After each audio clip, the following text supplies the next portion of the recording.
Hey everybody, this is Modern Refugee. It is Sunday morning, the 18th of August. Thought I'd have a chat with you guys here today and share some of the things that I'm seeing. Now, most of the things I'm going to talk about today are kind of disconcerting, and take it for what it is. This is just the experiences of one guy here living in rural Michigan, having some coffee too. And a couple of things. Cooling weather and cooling of the economy. I have seen a lot of reports in the last 2 weeks of how the economy here in Michigan is starting to slow down, and slow down kind of significantly. A lot of talks of layoffs. There's a lot of layoffs going on down in the city, especially related to the automotive industry, which isn't uncommon for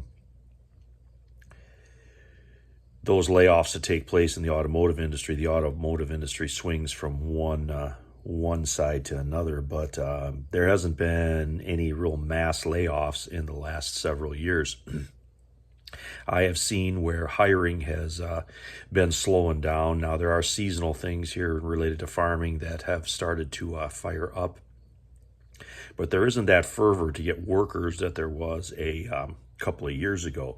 It's come back down. Another thing is the housing market. For the last couple of years, a house went up for sale around here in a week, sometimes less. The sign was down and the house was already sold. But now I'm starting to notice where those for sale signs are sitting longer and longer and longer before there's a sale pending sign on it or whatever. And I can see where things are changing. I talk to a lot of people, and there's a lot of people that in the last few years have come up here and have bought cottages, and they have stuck money into that and living the good old life. But a lot of them people that I talk to that have purchased these types of things, they're living on some type of investment. And then that gets into the broader economy in general. If there's some type of correction in those markets, which I'm more or less expecting some type of correction in those markets, are those cottages and those summer places and stuff, are they going to be able to maintain those if their investments go south? Probably not, which means if that takes place, there's going to be more of that stuff that's going to change hands. Now, I've seen a lot of land change hands around here in my lifetime, and a lot of land and a lot of pieces of property changed hands during the financial crisis back in 2008, 2009, and I can see where things are setting up for that to happen again if there's some type of correction in the markets. Now, more or less, during election years, there is some type of downturn in the economy, especially when there's going to be a new administration moving in, and whatever happens with the election this fall, there's going to be some type of new power structure here a year from now, for whatever that's worth. And how that's all going to materialize as far as financially is how the markets are going to react to that. World events are still always in the back of my mind. You got the war in Ukraine. You got that taking another turn here, with the invasion of Russia. There's a lot of key infrastructure that I've seen reports on that have been destroyed over there: bridges, oil refineries, that kind of stuff. And you still got the lingering threats in the Middle East, which affect our gas prices, affect shipping through the Red Sea. The Red Sea is still always in the back of my mind too, because a lot of stuff that cuts like the globe in half to go through the Red Sea to transport stuff from Asia to the east coast of the United States. And they're rerouting everything around the bottom of Africa. Shipping takes longer, costs more money, and all these things, I see all these things as negatives. I see very little positives in the economy where I stand, where I'm at right here. And for myself, all I'm doing right now is just trying to work and put away a little money. We did some major house repairs this summer, so we got that kind of squared away, taken care of, done, paid for. Of course, our house is paid for. And I'm just kind of kicking back because I don't know what this winter's going to bring. I think there's a fair chance that this winter is going to bring a downturn in the economy, basically, without getting too, crazy about it. But I can see where there could be problems coming up. So I have I prepared accordingly within my means to mitigate those things. And the weather is another thing.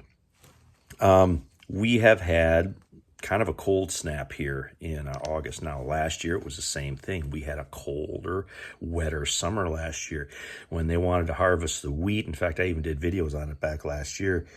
When they wanted to harvest the wheat, all it did was rain. It was the rainiest July and August that I ever seen last year. And this year has been probably the second rainiest August that I have ever seen in my life. It just rains almost every day, and it's a lot cooler. Here we are.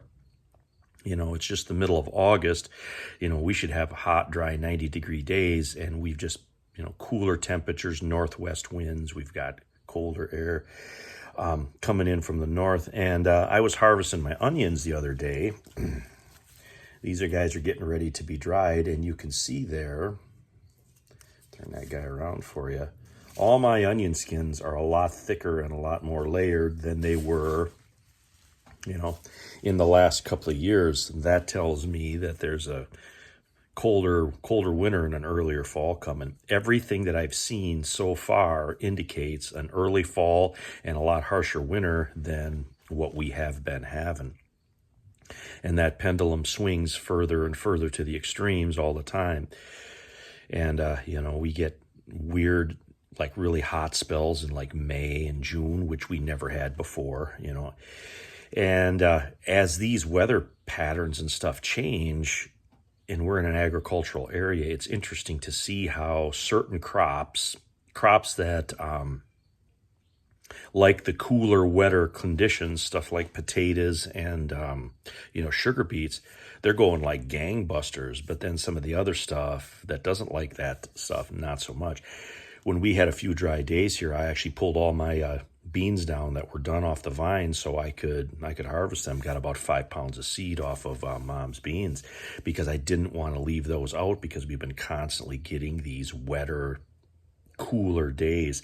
I don't want my seed to be ruined for next year. It's like, I've said this before in other videos, where it's like our weather patterns, the warmer 2 months that we used to have when I was a kid in April and May are now more like in September and October.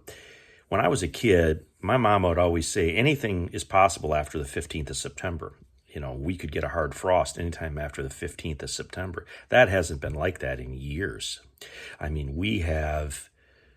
grow potatoes till the 1st of November now. My mom would have never done that when I was, 10 years old, because it would have all froze. She would have never got a second crop like I get now, and that's because just that shift in the weather.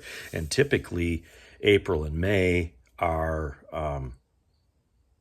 a lot. April and May were always kind of a wild card, but I've seen where the weather in April and May has changed. We've had wild swings. We've had cold weather in April and May, and then we've had 90-degree heat. And when I was a kid growing up and I was in grade school and stuff, I can never remember 90-degree days, in the middle of May. That was always a later summer thing in July and August. And of course, we're just going on my recollections here, and it's the, it's one guy, what he's seeing and reporting, but I can see where things are cooling off, whether it's the economy and the weather. So, I'm just preparing accordingly, stashing some cash, make sure there's plenty of food here, try to keep my circle small as far as, the people that I know and we trade and, trust one another here in our local neighborhood. But I just wanted to touch base on some of these things that I've been seeing, both economic and weather-wise. And you guys have a good day out there. And whatever the next few months is going to bring, I'm leaning toward that it's not going to be good. There's going to be things, and always expect the unexpected. expect these odd, strange things to continue, whether it's in the world, whether it's in the politics, whether it's in the financial markets, whether it's in nature. It's just the way things have been trending. Anyway, you guys take care out there.